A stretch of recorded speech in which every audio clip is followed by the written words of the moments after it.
Soweto is a township of the city of Johannesburg Metropolitan Municipality in Gauteng, South Africa, bordering the city's mining belt in the south.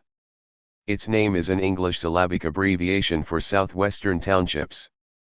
Formerly a separate municipality, it is now incorporated in the city of Johannesburg Metropolitan Municipality, and one of the suburbs of Johannesburg. South of Johannesburg is Soweto, a city developed as a township for black people under the apartheid system. Most of the struggle against apartheid was fought in and from Soweto. The name Soweto is an acronym, made up, in apartheid days, from the first letters of the words Southwestern Township. Soweto is inhabited by over 2 million people, with homes ranging from extravagant mansions to makeshift shacks. Soweto is a city of enterprise and cultural interaction. It is a popular tourist destination with sites such as Kliptown, where the Freedom Charter was drawn up, the home of former President Nelson Mandela, the Hector Petersen Memorial site, restaurants, and shopping malls. It boasts one of the largest hospitals on the continent and the only African-owned private clinic. Soweto is a sprawling township, or more accurately, a cluster of townships on the southwestern flank of Johannesburg. Soweto was created in the 1930s, with Orlando the first township established. In the 1950s, more black people were relocated there from black spots in the inner city, black neighborhoods which the apartheid government had reserved for whites. Today Soweto is a vast neighborhood, where more than 1 million people live. It's an area of 200 square kilometers, with over 355,000 households. It was only in 1963 that it adopted the name Soweto, an acronym for Southwestern Townships. It's a place of contrasts, with mansions, and almost over-the-road, overcrowded iron shanties. It's where some of the country's most illustrious struggle heroes lived: Mandela, with his first wife Evelyn and second wife Winnie, Walter and Albertina Sisulu, Charlotte Maxck, Lillian Ngoyi, and many others. The township has seen waves of occupation, as black people entered the city, seeking jobs and a place to live, after being pushed off the land.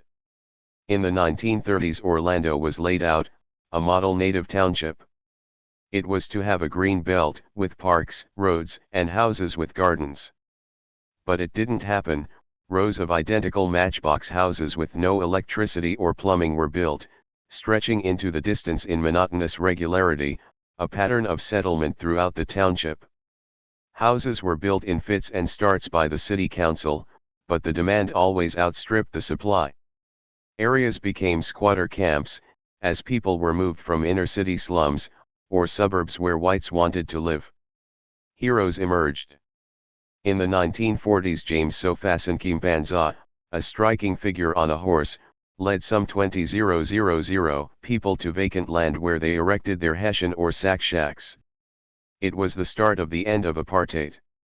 By the beginning of the 1980s black South Africans were mobilizing around the country, and by 1990 apartheid had been brought to its knees. Mandela came home from Robben Island to his humble house in Vilakazi Street, if only for 11 days. The house is now one of 2 museums in the township. In 2002 the Hector Petersen Museum was opened. It commemorates 12-year-old Hector's ultimate sacrifice on June 16, the first child to die by a police bullet. He is buried in Avalon Cemetery, where many of apartheid's victims are buried. In the last 20 years Soweto has come of age. All roads have been tarred, thousands of trees have been planted, shopping malls have opened, the first gym has appeared, and the colorful Soweto Theatre in Jabulani is now the playground of Soweto's artistic talent. Orlando Stadium, with its nearby Olympic-sized swimming pool, was rebuilt for the 2010 Football World Cup. There's a golf club and an equestrian center, owned by Enos Mafokate, who represented South Africa in the 1992 Olympic Games. There is now an annual marathon, a wine festival, and the Soweto Derby football match. Soweto is home to football clubs Kaizer Chiefs and Moroka Swallows. Successful Soweto businessmen include Richard Maponya, Joburg's Mayor Herman Mashaba and Anthato Motlana, among others. Kwaito and Kasi rap, a form of hip-hop, originated in Soweto. The township has a television channel, Soweto TV. It also has a gospel choir and a string quartet. Soweto is a place full of love and unity, and people here look out for each other, businessman Thabo Moaji told The Guardian in 2015. Soweto has everything I need. The people. The shops. The culture. None of this means that Soweto is not affected by crime, but Sowetans are warm and friendly, and always ready to party. Soweto came to the world's attention on June 16, 1976 with the Soweto Uprising, when mass protests erupted over the government's policy to enforce education in Afrikaans rather than their native language. Police opened fire in Orlando West on 10,000 students marching from Naledi High School to Orlando Stadium. The rioting continued and 23 people died on the first day in Soweto, 21 of whom were black, including the minor Hector Petersen, as well as 2 white people, including Dr. Melville Adelstein, a lifelong humanitarian. The impact of the Soweto protests reverberated through the country and across the world. In their aftermath, economic and cultural sanctions were introduced from abroad. Political activists left the country to train for guerrilla resistance. Soweto and other townships became the stage for violent state repression. Since 1991, this date and the school children have been commemorated by the International Day of the African Child. Many parts of Soweto rank among the poorest in Johannesburg, although individual townships tend to have a mix of wealthier and poorer residents. In general, households in the outlying areas to the northwest and southeast have lower incomes, while those in southwestern areas tend to have higher incomes. Soweto is home to 2 football teams that play for the top South African Football League, the Kaizer Chiefs and the Moroka Swallows. The Orlando Pirates originated from Soweto but moved to Gauteng, however still play the original Soweto Derby against the Swallows. The Chiefs and the Pirates feud in the rivalry known as the Soweto Derby, widely recognized as one of the biggest in Africa.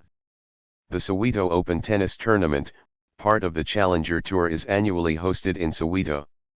The annual Soweto Marathon is run over a 42.2 kilometer, 26.2 miles, course through Soweto. The Soweto Panthers are the township's representative in the Basketball National League. Soweto's growth was phenomenal, but unplanned. Despite government attempts to stop the influx of black workers to the cities, waves of migrant workers moved from the countryside and neighboring countries to look for employment in the City of Gold. With a population of over 2 million, the township is the biggest black urban settlement in Africa with a rich political history. Soweto was the center of political campaigns aimed at the overthrow of the apartheid state. The 1976 student uprising, also known as the Soweto Uprising, started in Soweto and spread to the rest of the country. Many of the sites on the heritage route therefore have political significance. Sowetans pride themselves on being urbane and streetwise. They look down on the mogos, country bumpkins, from the rural areas. Most residents here are rooted in the metropolis and are detribalist. Soweto is a melting pot of South African cultures and has developed its own subcultures, especially for the young. Afro-American influence runs deep, but is adapted to local conditions. In their speech, dress, and gait, Sowetans exude a sense of cosmopolitan sophistication.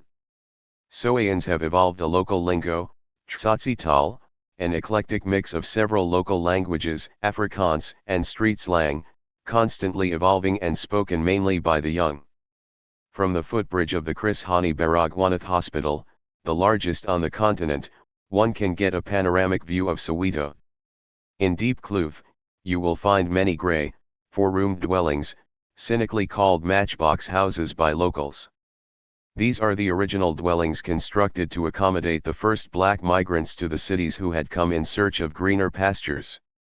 Although they are small, locals take pride in their houses and many take efforts to make them habitable and even homely.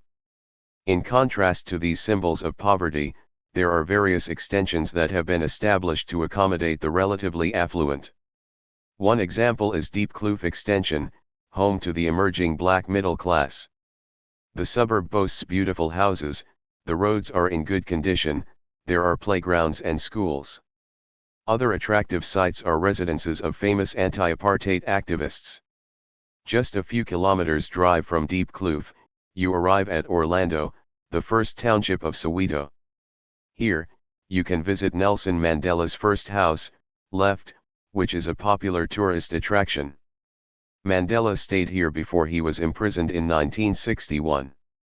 Security guards will not let you in, but you can see the modest house clearly enough from the street. You can also have a glimpse of the mansion belonging to Winnie Madikizela Mandela in an affluent part of Orlando West. Archbishop Desmond Tutu's house, the Sisulu residence and the Hector Petersen Memorial Museum are in the same neighborhood.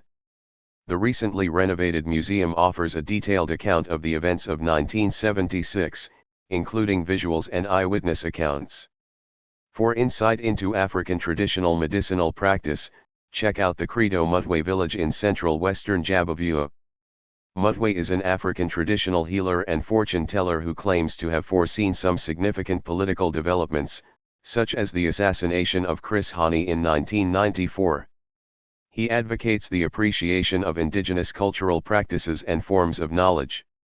Along the old Potchefstroom Road, you come across Regina Mundi, a local church which became home to many anti-apartheid organizations.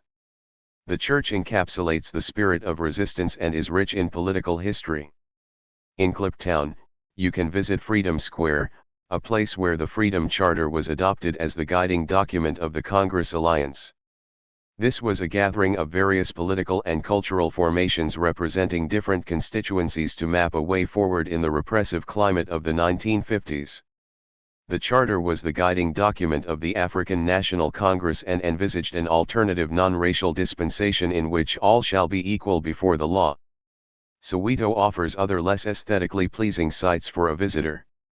For instance, there are the hostels, monstrous, prison-like buildings, designed to shelter male migrant workers from the rural areas and neighboring countries. These workers were used as cheap labor and their stay in the city was considered temporary. The new government has converted some of these into family units, but they remain unbending in their ugliness.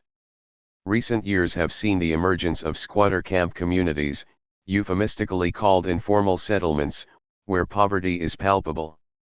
This is partly because of the scrapping of the influx control regulations that prohibited people in the countryside from settling in the cities. These camps are home to many of the unemployed who use corrugated iron sheets to build shelters. These places lack basic amenities like running water and electricity and are a hazard to live in. Home to the destitute, there are no yards to speak of and privacy is sacrificed for communal well-being. These shacks get extremely hot in summer and freezing cold in winter. Despite their poverty, these people have managed to build a strong sense of community. They remain in Johannesburg in search of the elusive gold. Many of these places have been named after the icons of the struggle who have since left in response to the beckoning of upward mobility. One such settlement is the Mandela squatter camp some 7 kilometers from Baragwanath Hospital. The Soweto Wine Festival was started in 2004. The three-night festival is hosted at the University of Johannesburg Soweto campus on Chris Hani Road in the first weekend of September. Organized by the Cape Wine Academy, the festival attracts over 6,000 wine enthusiasts, over 100 of South Africa's finest wineries and well over 900 fine wines. Thank you for watching this video.